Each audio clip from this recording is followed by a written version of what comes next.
Well, here we are. It's opening day for Marvel Studios and Marvel Entertainment's Eternals.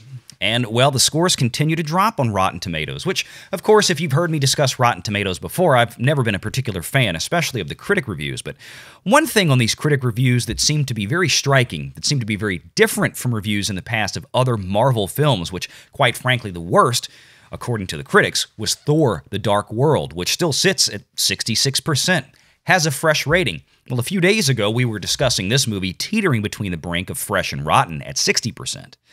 Well, today, it's barely hanging on to 50% and still steadily declining as each critic review comes in. Now, of course, we have the audience score coming in that refutes this. So what do you believe? I've had a few friends that have seen it, and they tend to agree with the critics. And it seems that this Marvel movie is guilty of a cardinal sin unseen before with a Marvel film, regardless of what critics thought of the story or the characters. It was always a fun action fest. But this movie seems to suffer, according to a lot of critics, I'd say the vast majority of them that I have read on that score, of being boring. A sin that a Marvel movie should never commit. So what is going on? Well, today, we finally have the interview that Cameron Pasha and I conducted Monday night.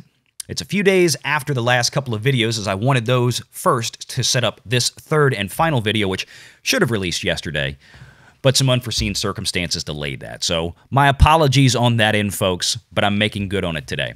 Also, make sure you go check out the video my buddy Doomcock dropped yesterday on some additional information that he has received from some alleged inside sources at Disney, talking about some of the office relationships between Kevin Feige and Disney boss Bob Chapek. I think there's more to come from this story, and I think a lot of it is very, very plausible, considering what we do know publicly about what's going on with Marvel right now and the audience reception to this new Phase 4. So make sure you hit that like and subscribe button, hit that notification bell, share this video out before we get going, and here's Cameron Pasha. Let's go.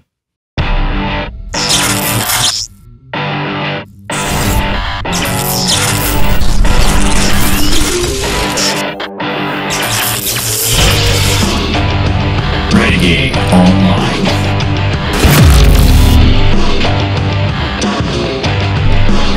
So welcome, folks. With me today, back again, my buddy Cameron Pasha, joining us for another show here on Valiant Renegade. Cameron, thanks for joining us. And your Patreon is doing amazingly well. You're up to, what, 125 members now. So that's great. So please make sure you go check out Cameron's Patreon. And we are talking about here today just some funny, interesting things. You know, we've got the Eternals coming out. We've been talking about Kevin Feige. And let me tell you kind of what I started thinking about a few weeks ago, and this is what prompted me to contact you. You know, over time, and I've done a few videos on Feige, we have seen from where Marvel has gone from starting out after the Disney purchase in, what was it, 2010, I think it was, a few years before Lucasfilm, which Disney, of course, they claim, like Star Wars, they bought them out because they needed to appeal to the boys, right? They had all this stuff. The girls loved Disney, but they didn't really have anything that would get, you know, got the boys. So we're going to go out and buy Star Wars. We're going to buy Marvel. Feige came in along with another person that probably most people don't remember called Ike Perlmutter. And, you know, they had a few other folks in there. Of course, Jon Favreau was around in the early years, helping to build the architecture of what eventually became this juggernaut of the MCU. So 2015 rolls around, and you correct me if I'm wrong on this memory, but I think it's about 2015 when basically Feige ran off Ike Perlmutter. And, you know, it was said that it was alleged that Perlmutter, he didn't want to do a solo character movie with Black Panther or with Captain Marvel because audiences wouldn't go for it. It wasn't going to sell because it was too niche or something along those lines. Or, you know, you wouldn't be able to sell a black character as a solo movie or a woman character as a solo movie. Whatever the case was, that was what was alleged. And of course, Favreau by that point had begun moving on or had relatively moved on from that point. So my point being is that, you know, people have given Kevin Feige a lot of credit for building the MCU to where it was. And certainly, to be fair to Feige, he absolutely had a hand in it. I think he's been masterful of his getting it from point A to point B. My observation has been recently, or at least it's starting to feel like maybe Feige wasn't as responsible for as many things as we thought, because, and this is where I'm going to, this one last thought, and I want to throw it at you. Yeah. So since Perlmutter left, since we had, you know, and we had at that point, we had Captain America, we had Iron Man, we had Thor, we even brought in, and this is from not from the time the movies came out, but from when they were starting to be developed. While Perlmutter was still there, we had Doctor Strange. You know, you had a lot of characters, even Guardians of the Galaxy, that were brought out from obscurity, like they're trying to do now with Eternals, and became hits. But it seems like the movies that really, or the characters rather, I should say, the characters that were selected and brought in and developed to become part of the MCU and turned into movies, since Feige has basically assumed autonomous control over that Marvel empire a few years ago, they have been Black Panther, which was a hit, but it was introduced in Civil War alongside. You've seen these characters before, right? You had seen the Black Panther before, right? Right. So, we got the shoehorning of Captain Marvel, which made absolutely no sense to me. Well, that's where I think things derailed. That's where I think things went off the track. That was the first Marvel movie that I completely skipped because I was like, what? Same, you know, where did this come from?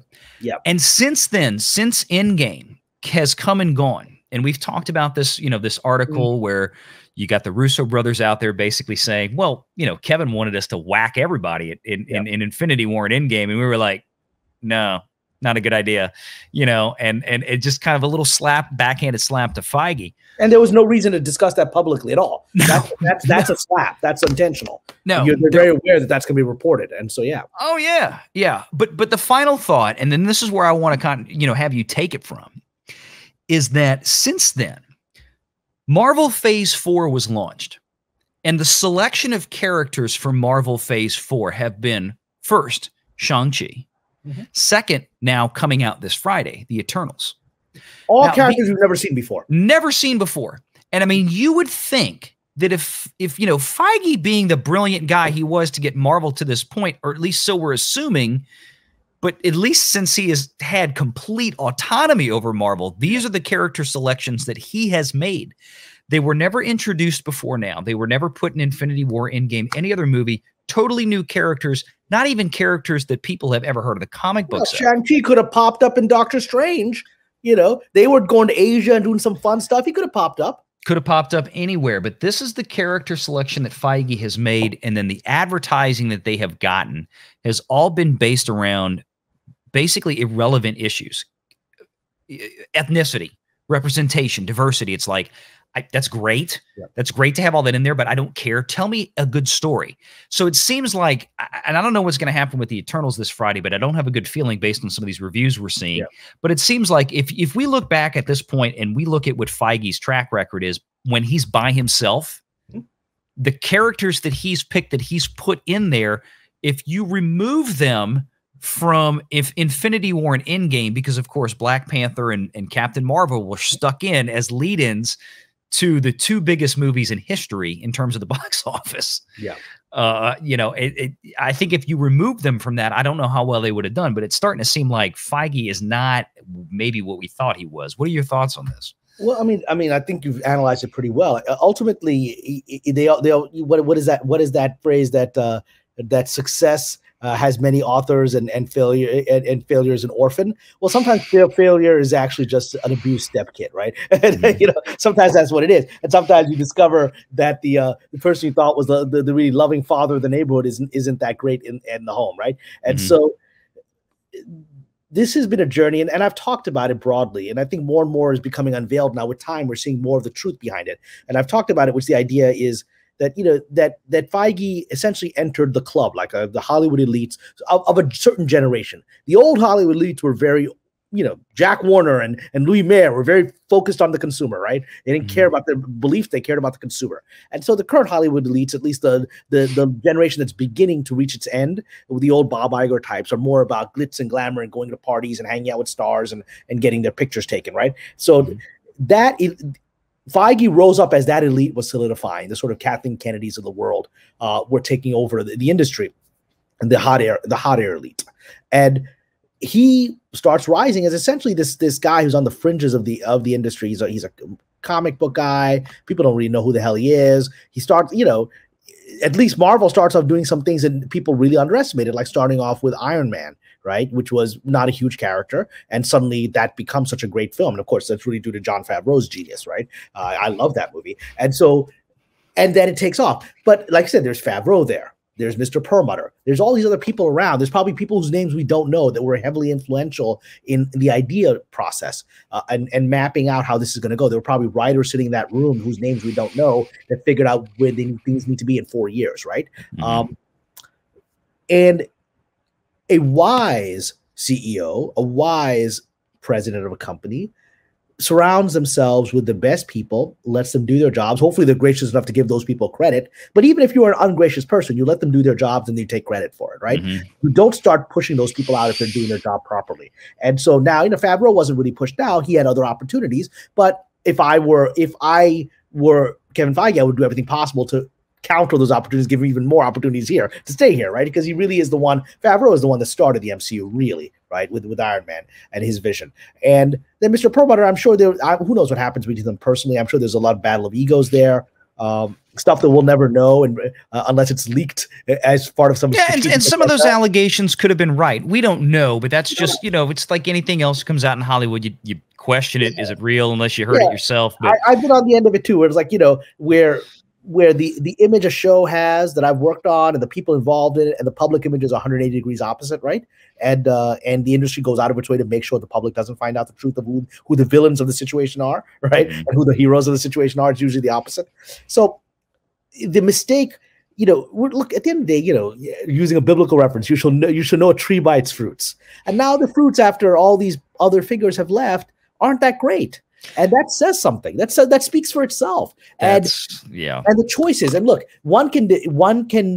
let's take the official story that Mr. Perlmutter didn't want to do Black Panther and Captain Marvel. I think he was right for 50% of that. I think Captain Marvel was a mistake. The only reason it succeeded or appeared to succeed was where it was positioned as, a lot of people were made to believe that this is a necessary movie to see. You have to see this before you see Endgame, or it's screwed. Yeah, right, exactly. It's false marketing, which is that's Hollywood shenanigans. And the reason I know it's false marketing is that how many years has been delayed a sequel? Because they knew the audience was like, what is this? And now the sequel doesn't even feature. I mean, not a solo. Yeah, Brie is not alone in it. Marvels and whatever. And so it's if this was really the breakout character, and and Ms. Larson was the breakout star of this, as they tried to position it, or Mr. Feige tried to position it, none of this would have played out the way it played out. We would have seen Captain Marvel 2. We'd be at Captain Marvel 3 right now. By now, a few years later, none of that's happened. So that was all smoke and mirrors illusion. So I think Mr. Perlmutter was right about that. Look, Black Panther, I enjoyed it. I watched it once. I didn't watch it a second time. A lot of my friends watched it multiple times, and I really do know why. I understood this anti-colonial message. I'm from Pakistan. I get anti-colonial messages, right? We were colonized. I get it, right? I get the message. I think there were some important social issues addressed in an entertaining way without being preachy, and they were universal in the way they did it. And my spiritual teacher in West Africa, to show African culture as with its dignity and its own internal power, was wonderful. But at the same time, I didn't go see it a second time. And I have some critiques of the film from a storytelling perspective, and I'm glad it succeeded. Mm-hmm. But it strategically was a little bit of the luck of the draw there, right? And position before Infinity War, a moment that worked, right? But Captain Marvel only worked as a bunch of fraud. And we still haven't, we haven't seen more of Black Panther. Granted, unfortunately, the star passed away. God rest his soul, right? But even then, I hadn't been hearing much about the plans for it and what they're going to do. So they have a second one they're working on. I don't know, what it's supposed to go into principal photography in the not too distant future, but it's not nailed down. And again, part of it is, of course, we lost an incredible actor. Everything got pushed back. Yeah. But again, you're also wondering that even with that case, it could have been recast if the script was ready. So it suggests to me that that despite all the talk, that maybe internally they were never confident that it was going to become the hit that it became. And in the same way that they weren't really prepared to know what to do after Captain Marvel, they perhaps were not prepared to know what to do after Black Panther, because it didn't seem ready to move forward even through tragedy, right? On a smaller scale, I was a very big fan of the TV show Spartacus. That show, the end of the first season, the lead of that show passed away. He was a young man and he suddenly got cancer out of nowhere, and he passed away within a few months of the filming of first season 1. And they delayed it, but a year later, season 2 came out because the scripts were ready. They just had to recast the role, and it was tragic. The loss. He was a wonderful actor, and nobody saw it coming. And this was his first break, and he dies after his first break. These things happen, but then when you're prepared for it, when they had scripts for a season. They created a prequel season while they were doing that. While they were recasting, they had everything ready. So it suggests to me that nobody internally was ready for the success of Black Panther and sort of the fraudulent success of Captain Marvel. So maybe Mr. Perlmutter was right about a lot of things. Yeah, and I mean whether you want to think he had good or ill intent with his decision, I like you said, I think he had a point, because again, with the same thing with Black Panther, I saw that opening weekend. I was on a Disney cruise ship. Yep. So I saw it on a Disney cruise ship. Wow, okay. and it was, I'd seen all the reviews like, this is the greatest movie ever made, Rotten Tomatoes score of 98%. But one of the things, and you bring up, this was the first thing that struck me with Black Panther, was when I saw some of the Rotten Tomato reviews coming out. And I'm not kidding. The first time I went to that page, the first 3, 4, 5 reviews that I saw, the first things on the bylines was how black the movie was. And like it had black actors and a black cast, and it was so great because I'm like, is this where we're going now? Does that matter? Does that really matter? I'm like, okay, it was positioned as a political statement more so than the film itself was. The film had a political statement, but it was still universal. The reviews were a political statement. Exactly. And that's my point, is that's the first time I noticed reviews on Marvel films like this, and this was a Feige characters. Captain Marvel was, and we got the same kind of thing with Captain Marvel. It was the reviews were all about female empowerment. Yeah, female empowerment.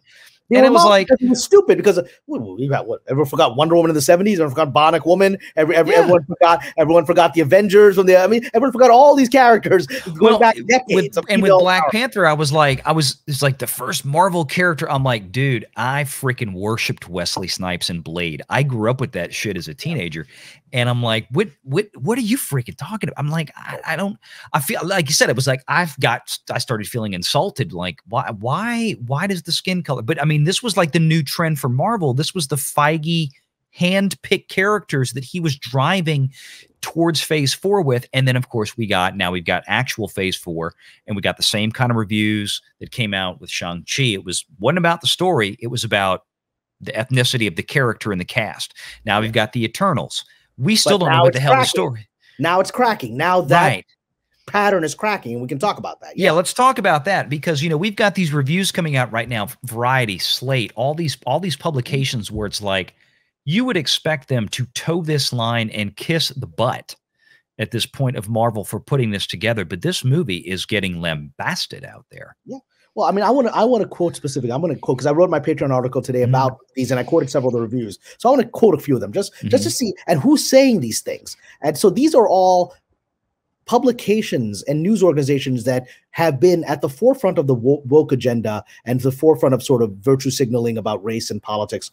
And it's amazing what they're saying about this movie, which has a very diverse cast. Even have a Pakistani guy. I'm Pakistani. They have a Pakistani dude, right? They got everything. They got, and they have an Oscar-winning Chinese female director, right? So you would think there's I think one white guy in the whole movie is British. They're not even American. British are okay. British are sort of grand. Oh, yeah, the 2 guys from Game of Thrones. Yeah. Okay. Yeah. Kit Harington and Richard. Oh shucks, I'm an idiot. I can't remember his name right now. But y'all know who I'm talking about. Yeah. So they're basically Game of Thrones Part 2. They show up in here. Yeah. So look. Slate. Very left wing. Magazine says the movie is a disaster of intergalactic proportions. Rolling Stone, sort of the archetype of left rebellion, like the hippest of the hip in the left community. Yeah. Says the hot gods of Eternals will bore you to death with their feelings. God. The BBC, which wokeified Doctor Who to the point that people walked away from this 40, 50-year-old franchise that I loved as a kid. BBC calls the film undoubtedly the most disappointing of Marvel movies. But now I want to focus on one. This is from the Los Angeles Times. And the Los Angeles Times, living in LA, Los Angeles Times the last several years has become increasingly left. It's almost like Pravda now. It's like, whoa, like, relax, guys. It's like, I mean, it's like, you know, I thought and this was saying a lot because they've been pretty left for a long damn time.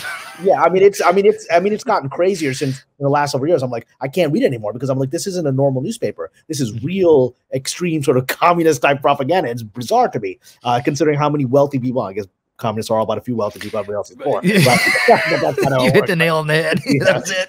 But so let me quote the Los Angeles Times. So they said the characters are, quote, trapped in what increasingly plays like an off-the-brand, off-its-game Avengers movies, in which various attention-grabbing first, whether it's a speedy Makari becoming Marvel's first deaf superhero, or Chan Cersei serving as Marvel's first Asian female headliner, haven't been sufficiently developed as characters beyond their representational precedence. Boom. And how do you introduce 10 freaking characters, even with a 2 hour, and I could not believe this, 2 hour and 37-minute movie. This thing is longer than Dune.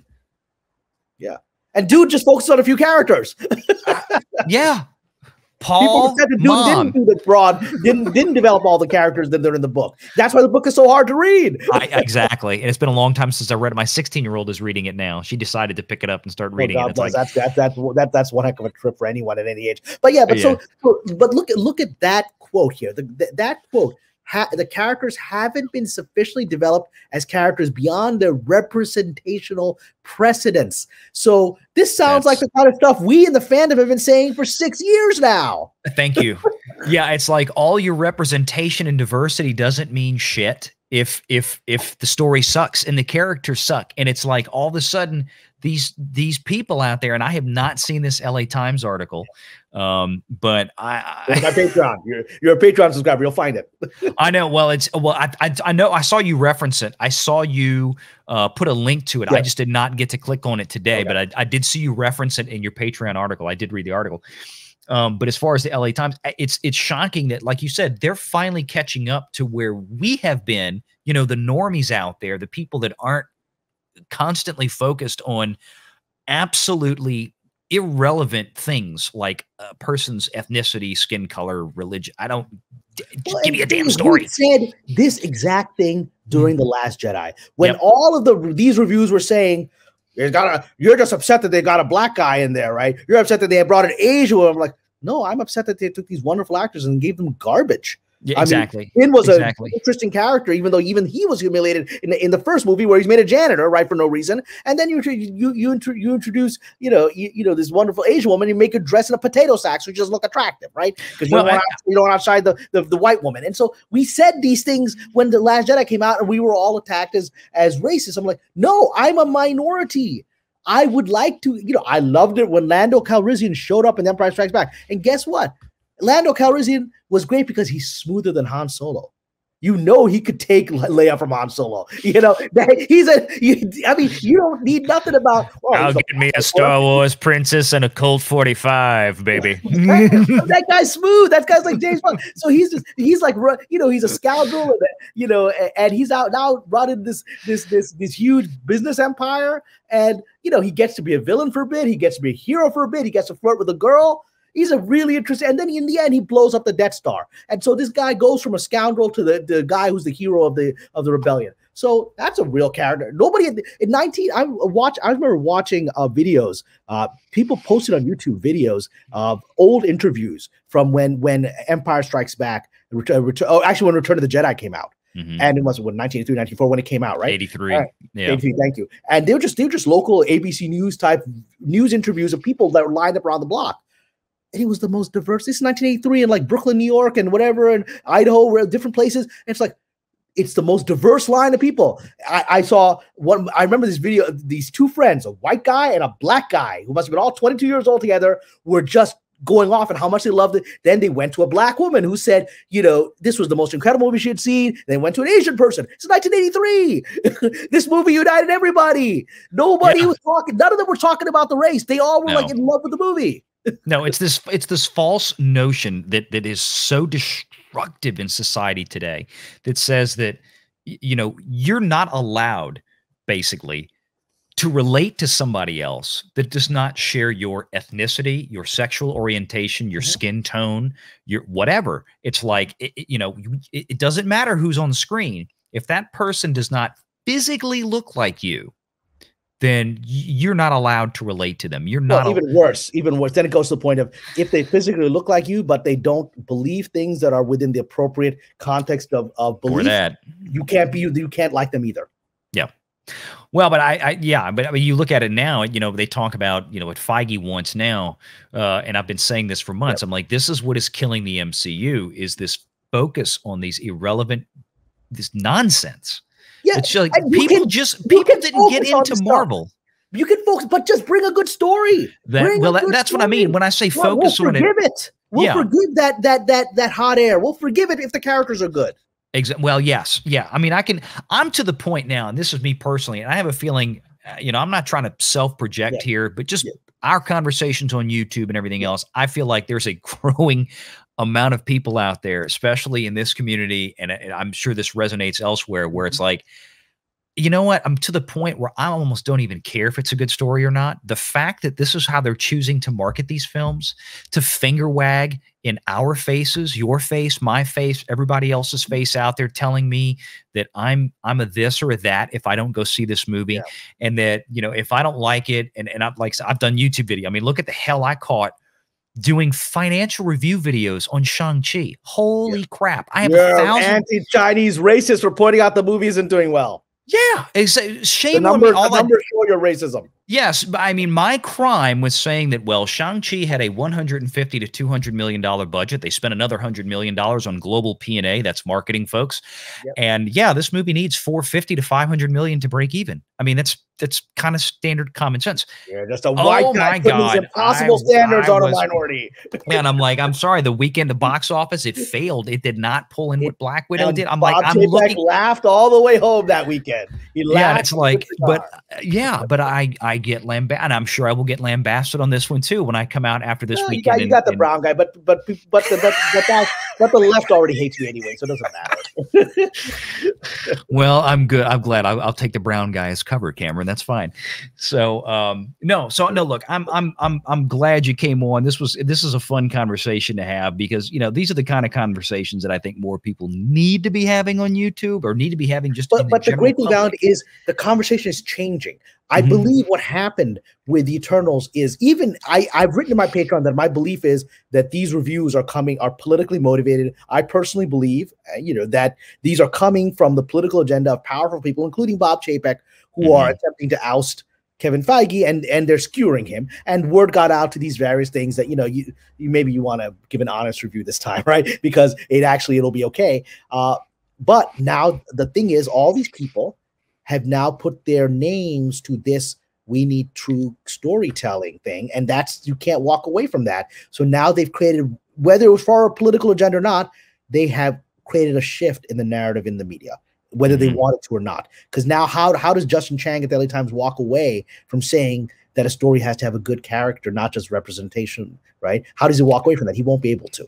That's a good point. And so this is good. This is going to break open. It's the floodgates opening, and I don't think it was done because it's too coordinated. It wasn't done with suddenly everyone woke up and decided they cared about character, when the last 5 movies, they didn't care about character. They just cared. So this was done as a political thing, but now they've broken the dam.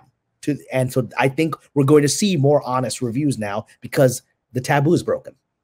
Let me ask you this question based on that. So let's say that, at this point, we're looking at this LA Times thing, and we're going to assume for a moment, okay, not talking about the rest of the country, but we're talking about the social cultural centers of this type of mindset, the Los Angeleses, the New York, the San Franciscos. If the zeitgeist out there is changing to this point, to where we're now going to be talking about their mindset in terms of reviews, and then therefore how they're genuinely looking at these, like, okay, it's, it's not enough anymore. We're several years into this. It's not enough anymore for you Hollywood, to just frankly fart these characters out, put them on screen, and just say, oh, well, look, it's an Asian face. Look at their faces. That's all that's important, right? It's an Asian face, and this is a Marvel character headlining it. No. We actually want to have a story that's good. how long do you think this is going to take to really permeate that industry, if you had to guess? I mean, before you'd actually start seeing something to change to where, okay, we'll make a movie and we're going to make sure that the story is actually cohesive and not just focused on representation. And then number two, I mean, to the point to where, are these reviews going to stop being, or at least the marketing, let me put it this way, the marketing from these big studios like Marvel and whomever else out there, or at least for Feige's sake, that seems to be so singularly focused so far, at least for phase 4, on representation and diversity, as opposed to, hey, we're going to go out and tell a good story. Who cares who's on the screen? Well, I think it's actually tied to in my opinion, it's all tied to the presidential election cycles. So I think the next 3 years, so basically 2022 through essentially 22, 23, 24, right, to the completion of this current president or whoever's going to be this in that Oval Office, completion of that term, right? And so I think broadly, not to make it political, but it is a reflection of politics. Broadly, as Hollywood is beginning to figure out that there is great disaffection with the current leadership of this country, to the point that many people in Hollywood are surprised with the Let's Go Brandon chats and all the stuff that's happening. And I mean, they're just surprised by what's happening on the ground level, because they were just out of touch with the ground level. They're surprised where pilots are walking out and not, American Airlines has to suddenly, in Southwest, have to cancel for days on ends where pilots are walking out because they don't want certain chemicals put in their body. They're surprised by that, but they're seeing it. And they're aware that there's something happening that's a cultural shift away from the illusory leftism that they thought they had been promoting and that they thought they had won in the most recent election. And over the next 3 years, as we watch that illusion shatter, and I'm not saying the side is going to go to conservative, it's just the pendulum's going to go to the middle where most people are, right? And we're such at an extreme right now that it has to return to the middle. And so the next 3 years is going to be this slow and steady, maybe not even slow, but steady unraveling of the woke narrative, because it accelerates, and each knot that you untie, you don't tie again. So now we've untied the knot of being able to talk honestly about a movie. Not everyone did. We saw most of those reviews are still, saying the same nonsense, right? But what matters is the loudest voices, the LA Times, the BBC, Slate, right? The loudest voices are untangling that knot now and allowing authentic reviews now. And I don't think you can tie that knot anymore. I think it's over. And so the whole next 3 years is going to be untangling of these diluted knots that our political elites have tied us in since, a certain person became president before the current one, right? And that was a reaction to that. They projected on him what they thought he was, and they reacted by going to a very extreme place in the pendulum themselves. And so we're going to return to the middle. And I think 2023 to 2025 or 2022 to 2024 is the period we're going to watch that change. That's interesting. And you have to wonder, I mean, some of these reviewers, especially with these sites like Rotten Tomatoes now, where they're all out there for everybody to see, right? Because most of the times, I mean, for 98% of the country, what somebody says from the Arizona Sun-Times or something doesn't make a damn bit of difference. But they're like you said, there's such a disconnect between these quote unquote professional critics. By and large, you look at Rotten Tomato scores that the critics put out there, and they'll score a movie at 95%. And then the audience goes in there to the same movie and goes 40. Well, even 50, I mean, it's like, but it happens over and over and over and over again. And sometimes going the other way. Very rarely on Rotten Tomatoes do you see, and it's become a public joke. Like you'll see on Twitter and on social media, people will post those just a screenshot of the critic score, the audience score. It's become a meme, right? Yeah. On the Dave Chappelle controversy is out there. A particular comedian went after Dave Chappelle, and someone posted a meme saying that comedian's special, I guess Netflix, whoever they did their special, the comedian who was criticizing Dave Chappelle, they had 100% critics, loved it, and the audience score was 18%. Yeah, and so clearly Chappelle had said, if you you just have to admit this person is not funny. It's not even a comedian, so it's not even a critique, right? Yeah, because the critics aren't paying the bills. Yeah. The fans are. The audience is. And because these things are happening, that they've become this PR joke. Look, we suffered a lot. I remember when we had to endure the nonsense of the early days when I realized Rotten Tomatoes had become essentially Pravda and a propaganda sheet was during The Last Jedi, when they were not only, we had these 98% loved it movie, and then that even the negative reviews were being controlled. You know, if you put a 1 star, they wouldn't count it because that was considered review bombing. Right. So, you know, if it actually, I think I don't know, probably this less than now, but I think even out of 40% positive audience review, the reality, it was probably 15% positive audience review. Reality, if they actually counted the 1 stars, right? And so then I was like, what is this crap? What is this crap? And people don't realize Rotten Tomatoes. I forgot. A studio, it's a Universal. A studio has purchased it. Rotten Tomatoes is owned by a studio. Oh, you know what? Yeah, you say that. I do kind of remember hearing something about that. So it is actually owned by one of the movie studios. So it's not an objective rating thing. They're owned by the system, right? So it is Pravda. So, you know, we are at this strange place. But today gave me hope. It gave me hope. The Eternals, even though I believe what's happening in the Eternals is a political game about 2 powerful people, one trying to oust the other, they've opened up a knot they can't close again now. Yeah, it's going to be interesting to see how this weekend shakes out. I talked about it earlier. I think it's going to be a massive bomb. I think this is going to really do worse than, especially because of some of those reviews. People are like, well, if Justin Kang, LA Times, I think it'll still have a decent opening weekend. I say decent. I mean, decent compared to what we've seen. You know, I don't know how well it's going to hang on after that. And I suspect that we are going to see a performance very similar to Shang-Chi in the sense that I think it will probably wind up somewhere in the $200 million total domestic cumulative or total. And then it's going to have a subpar international box office, just like Shang-Chi did. And that's what, aside from Angelina Jolie, none of these people are stars. You got Selma Hayek, you've got Kit Harington, you've got like the people that still love Game, but then again, the Game of Thrones fans hated season 8 so much. Yeah, they hated season 8 so much. She hasn't been, you know, at the very top in a very, I mean, she's still lovely and a great actress, but, you know, Selma Hayek doesn't still have the same cachet she had, you know, 20 years ago. And so this doesn't feel like an A-list group of stars. You know, Angelina Jolie is probably the last one with the A-list name, but even she hasn't been doing much. So some of the cast, I have to admit, I mean, I like the casting, and I don't know a lot about these actors. But I mean, it's a Marvel movie. I was more than willing to give it a chance when I first heard the concept. But then when the marketing started, like I told you earlier, it turns me off. It's like, I don't want to support this because I feel like if I go buy a movie ticket for this damn thing, then I'm telling Marvel, yes, please keep marketing to me this way. Keep telling me that I'm an istinophobe and a bigot, that if I don't go see it, like you're guilting me in to go see this movie. And like it infuriates me. And I don't want to support that kind of behavior from any studio about any movie. And the movie, look, the movie could be fantastic. All the critics would be wrong. I'll see it eventually. But at this point, I'm like, I'm not going to the theater to support this just out of that fact alone. Well, you know, the other thing that's going to punch this marketing monster down, possibly knockout punch, you know, is going to be Ghostbusters, because Ghostbusters has been marketed brilliantly. It's been marketed on pure nostalgia. It's been marketed on, you know, on this is a continuation. Even the young actors they brought looked like the children. Looked like Egon.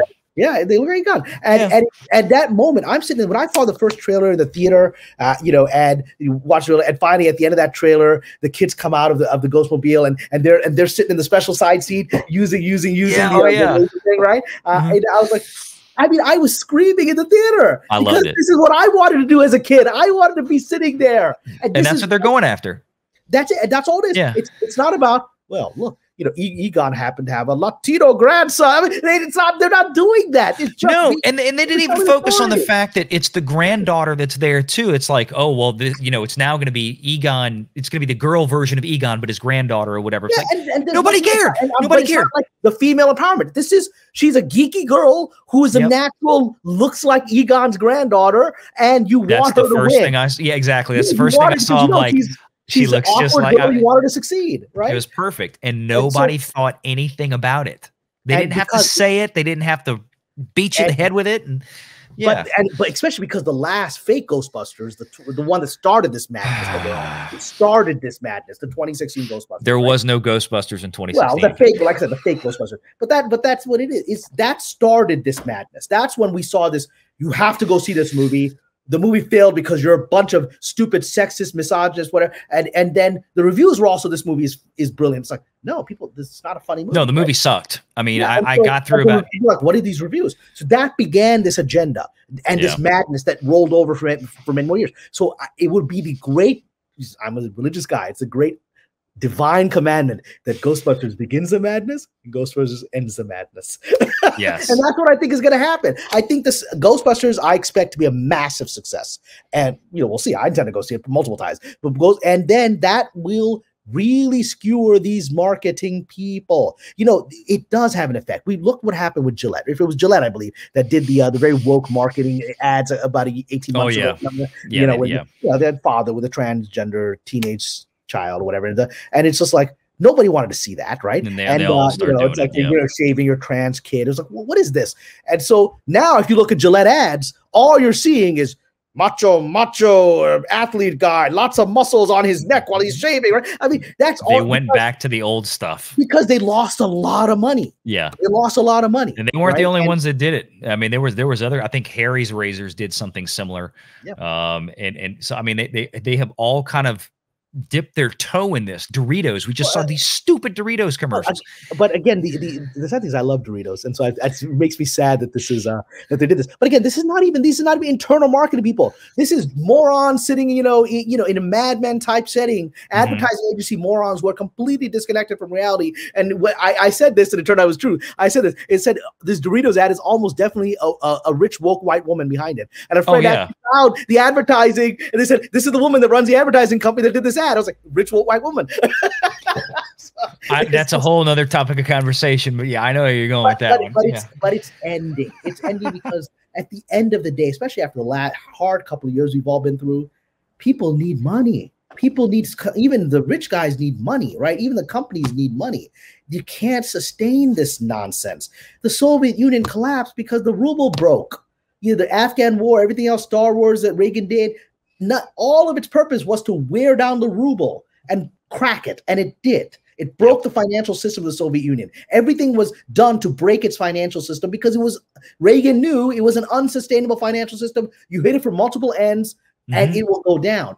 These bad ideas are not sustainable. Yeah, Margaret Thatcher too. Well, I mean, big part of that, and that was it. I mean, I use that analogy because we are dealing with communists. That's what this is. The entire ideology is communism, under the illusion of social justice, right? That's what this ideology is. And it doesn't work. Well, that's you just said the perfect word. It is an illusion. And I think, and it's funny enough to bring this on home. The Eternals appears at this point, and I haven't seen it. Cameron hasn't seen it either. But I mean, from everything that we have seen and we do know about it, it is that illusion. It is, look at the faces, look at the representation. Don't pay attention to the substance. Just go see it because it's got these types of people in it, and these people aren't stupid. And I don't know. And it's like I said, it's insulting to me that here we are in 2021 and we're still dealing with this or at all, this type of marketing out there. Treating people like idiots. This is outdated crap. This is why Mr. Feige, I think that's why Bob Chapek said, I'm just let this guy destroy himself. Maybe I'll help it along a little bit, right? Because this guy, he was given the full keys to kingdom and discovered, he doesn't know what he's doing, right? This is who he is. Maybe was he this person always? Doesn't matter. So it's who he is now, and he's still trying to become a member of a club that's already exiting the ballroom. They're like, "Now this doesn't work anymore," and he's walking in at the exact wrong moment with this message. Yeah, I feel like, and that's kind of to close it out. I mean that's been my opinion, and I've said it on my channel a few times before that this feels like Feige's wearing himself out. I mean, I mean, I think apart from a few exceptions, and this is key, of the older characters, the ones that have been in place for a long time before Feige had full control, the Doctor Strange movie coming out next year, Guardians, that was developed when Perlmutter and these other guys were still there. That was always on the table. And of course, that's a very different that cast, the chemistry of that cast, the actors involved in that were just totally different than what we got with the Eternals. I thought that was going to be a bomb, and I went to see the movie, and it blew me away. Oh yeah, and it's an unknown property inside of Marvel. I think somebody accidentally found it. Literally, found it in some hey, what is this thing? Right? Maybe we should do this. but they made it work because the story and the cast and the relationships were so compelling, and the sequel was compelling. And I so, gotta show you this. please, what do you got to show? After the movie, I went out and bought this with my daughter. Wow, is that is what issue is that? The That's first issue, number 1. Yeah. Wow, I'm assuming that's worth something. I think it was one of the reprints, but I got it. Okay. We were at a comic show, and it was a bit of nostalgia. I got a reprint of Superman 1 that's not worth anything. Yeah. I think I paid maybe $20, $30 for that one, but it's still but again, it was because, like you said, it was the characters were so great, the nostalgia of it. And you know, I knew a little bit about the comic book, but you know, like you said, the characters a little obscure, but it was the cast and the script and the story was wonderful. James Gunn and everything. But I mean, I don't know if we're going to get that with Eternals or not, because again, Marvel and Kevin Feige have not bothered to tell us anything about this flipping movie. Yeah. Really, by and large. Yeah, we don't. We did. The trailer's all about why these people were not involved in the other movies, which is annoying. It's like the whole. That's what I thought. The whole trailer, the first trailer I saw, seemed like one big damn excuse. Yeah, like why didn't you guys intervene with Thanos? Whatever. Like Thanos is done. Nobody's talking about it anymore. I'm not talking about it. I just, you know, I don't care why these people were around. Tell me what they are, what they're doing. Right. Yeah. You know, I don't know how this is going to do. We're going to see how this weekend shakes out. I have a feeling, like I said, I think the Eternals is going to pull in somewhere around a $200 million domestic. I think it's going to be below that in international. Yeah. It seems like the big push is here domestically. We know this movie is not going to China, bar none. Don't even ask out there, well, when is it going to get a China release? No. It's not on the table. It ain't going to happen. It's Chloe Zhao. It's never going to be on the table. Same thing with Simu Liu. Simu Liu was never getting Shang-Chi into China. Chloe Zhao's not getting Eternals into China. China ain't happening. Take it off. It's done. Yeah. It's over. Yeah. You know. So and that's another thing that Feige was counting on these two movies being big in China, Shang-Chi and the Eternals. And he didn't plan it out properly. He didn't do his. That is one of the worst diligence of the people he's dealing with. Yeah, that had to have been one of the biggest bungles I've ever seen at a studio at this level. And nothing personal against Chloe Zhao or Simu Liu, to be very clear. Nothing personal. I share their politics on that issue. I do too. Yeah. I do too. And I've worked in China. I've been in Beijing. I've worked. But if you're gonna make a between Shang-Chi and Eternals, if you're gonna spend $400 million producing these two films and another $200-300 million marketing them, and you don't even bother to make sure that your director and your lead actor between the two movies are people that are acceptable to the CCP, you done screwed up. It's that's Hollywood racism. It's this whole thing. It's like, well, they look Chinese to me. Must be good enough. That's it. Well, they look Chinese. I guess that'll work. Yeah, that was old Hollywood. You know, bring the Chinaman on him. Some Irish guy who puts the makeup on and looks like you, whatever. Bring the Chinaman. Well, that just got this video demonetized. No kidding. It's a joke. No, I know. So, well, Cameron, I'm not going to keep you too much longer. I appreciate this. We always do these late night Monday things. Just so y'all, it's almost midnight here where I am. It's almost 10 o'clock where you are, Cameron.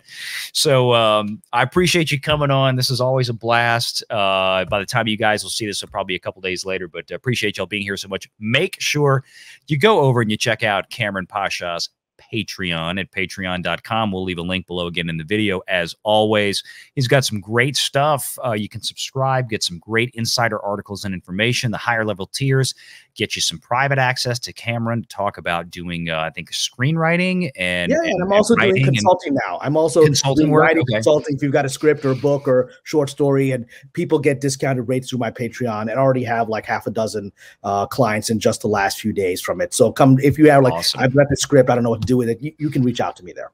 Perfect. Well, Cameron, thank you so much. And again, for everybody out there, please make sure you hit the like and subscribe button. Share this sucker out. Leave a comment. Want to hear your thoughts. Cameron would love to hear your thoughts. Go check him out on Patreon. Share your thoughts with him over there too. So good to see everybody. And until next time, take care.